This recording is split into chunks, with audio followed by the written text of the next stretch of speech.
This is a Culture Connect broadcast from the Ministry of Spiritology. I am the Interfaith Minister in Kanwe Fokwa Ambe, the Director of the Association for Cultural Awareness and the initiator of the Ministry of Spiritology. We want to give this particular segment the highlighting and topic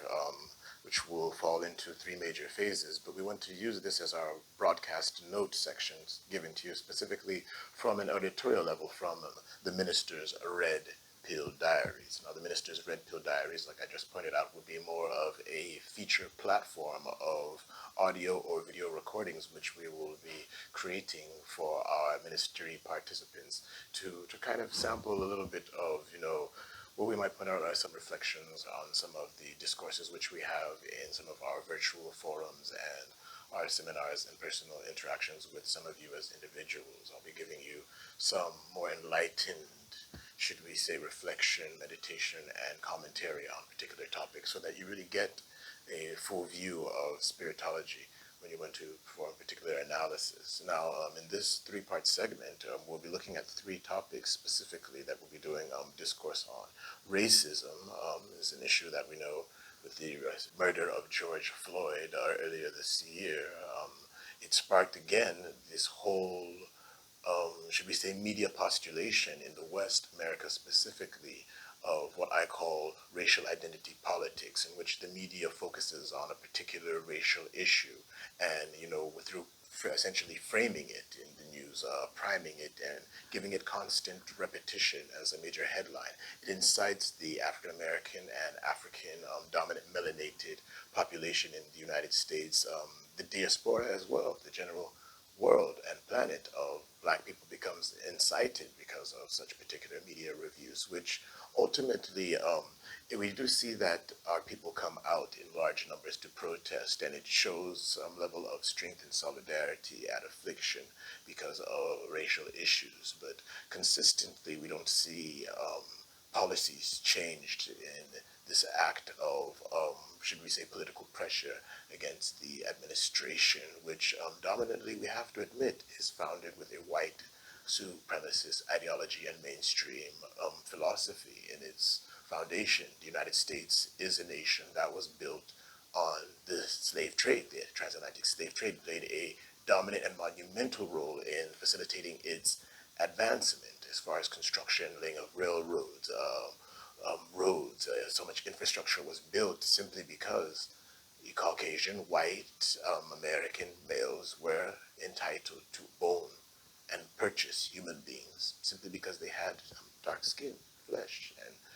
this gave that nation such an advancement. It gave the entire European world, the whole colonial world of Europe and the West, was able to dominate and benefit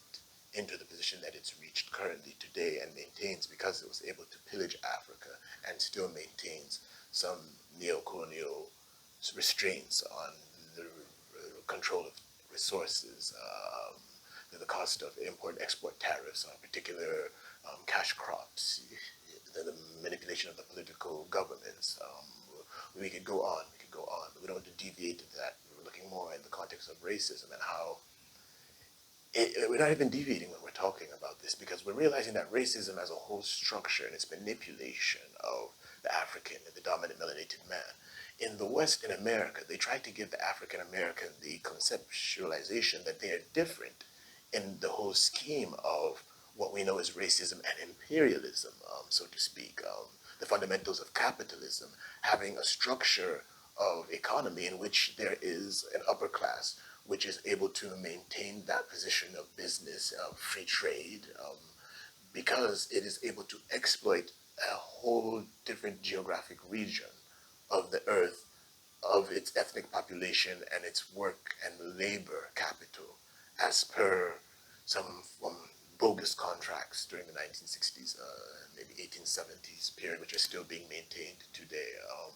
through the general inferiority complex of the belief and assumption that people with white skin are superior to people with dominant melanated skin tone. I mean, that falsehood, it is perpetuated through Christianity and its concept and conceptualization of the supreme creator deity espousing the person of Jesus Christ, supposedly being a Caucasian, being a fair-skinned or white-skinned man. You see, God in its manifestation, if it wanted to embody itself in the earth in avatar form, it could of course choose any ethnic background to manifest itself into. So the particularization of the Caucasian in the Jewish tradition of Yeshua, and it's expounding to the world in itself. It's another form of the falsehood of white supremacy. And this whole concept of racism, it's fueled in it, whether it's acted upon the African, the dominant melanated man in the motherland where African people do come from, or whether it's perpetuated against even the dominant melanated man who was taken as a slave across the Atlantic and now considers himself an African American, in quotes. It creates a failure in the formulation of the African nation, essentially, because these individuals, I don't know what to say, these individuals, these people, these members of this ethnic group should see themselves as one and be aspiring in networking across the Atlantic, the formulation of non-governmental organizations, governmental organizations where possible, the forging of business agreements and trade and contracts, African leaders, African companies, African ministries using African American and diasporan architects and engineering and technicians in the development of its infrastructure. You see it. These are the type of relationships we should be playing between the two, which they would give us the fortification and advance we currently need in the situation we are faced with the West and the Asian Chinese influx coming into the country. And it's frightening that we're not recognizing this in this particular domain and time in the evolution of our, should I say, history as an ethnic group. Because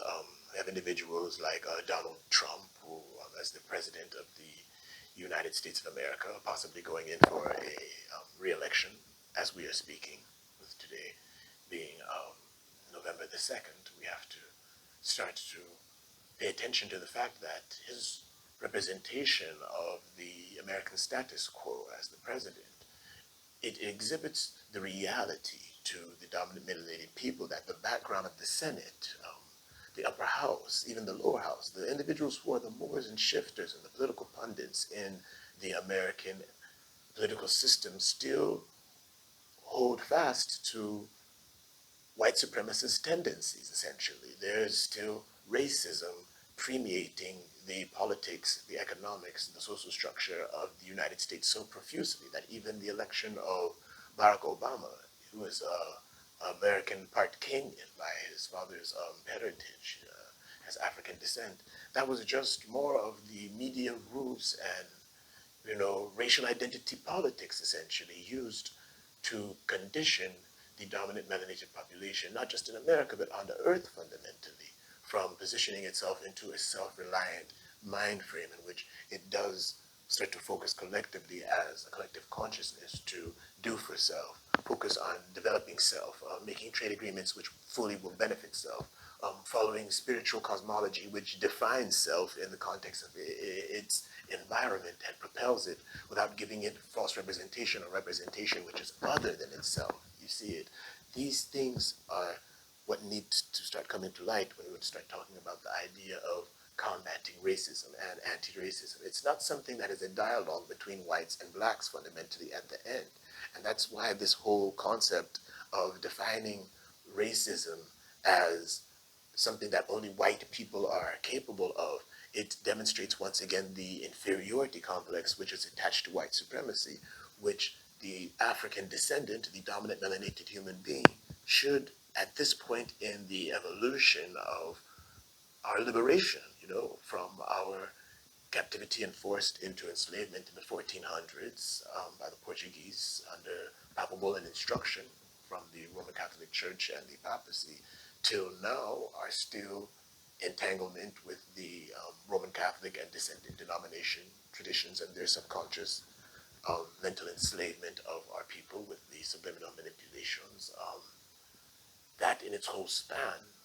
of creation, before looking at the capitalism and its infrastructure and the manipulations of colonialism to control puppet governments today in neo-colonial form, and the whole structure of imperialism itself as the mechanism of white supremacy, fundamentally still working till today. When we say that all whites are racist, we fail to recognize that the evolution of the Africans' liberation, it's not been necessarily granted only because of our pressure tactics and our capacity to rise up and give threat and political pressure to the white Caucasian supremacist system. Along the lines, there have been lobbyists within their framework and ethnic grouping that do recognize the fundamental reality of the falsehood of white supremacy and thus stand forward amongst their people to lobby against it and to say that we don't recognize such individuals is it's fallacy and it's illogical. We cannot say that we don't recognize socialist organizations in Eastern Europe, in South America, amongst the Latin countries. You see, even as far as into Asia, that have been monumental in supporting a lot of pro-liberation movements in the African context, which have stood in opposition to certain capitalistic forms which would deprive totally the indigenous people of the rights to even the remotest increments of benefits from their natural resources and wealth in the whole economic game. And like I'm trying to point out, the whole creation of this concept that all whites are racist, and they are racist in the fact that they have power and privilege, which the dominant melanated man does not have. Like I said, it creates this espousement to the dominant melanated man or woman that they do not have power, they do not have privilege. But this is a failure in recognition of the fact that the dominant melanated human being, male or woman, comes from a continent and a long legacy of, should we say, evolution, which at its political, economic, social, and spiritual levels even was able to define the current pace of civilization and has tested time immemorial for thousands of years, millions of years even, and it in itself cannot be disregarded. And that alone gives the dominant melanated human being the right of way and recognition to fit into the continued scheme of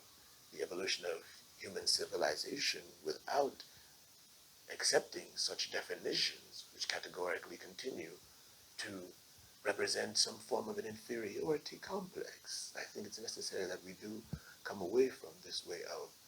looking at reality. By having his own continent, which he has thrived in for millions of years, and she has cultivated the soil and raised the human populations in their various kinds, the dominant melanated human being, the African, assuredly has power and privilege upon the earth in having already chosen the choicest portion of its continental landmass for his and her inhabitants. So, ending on that note with this concept of racism, let's use that as our reflection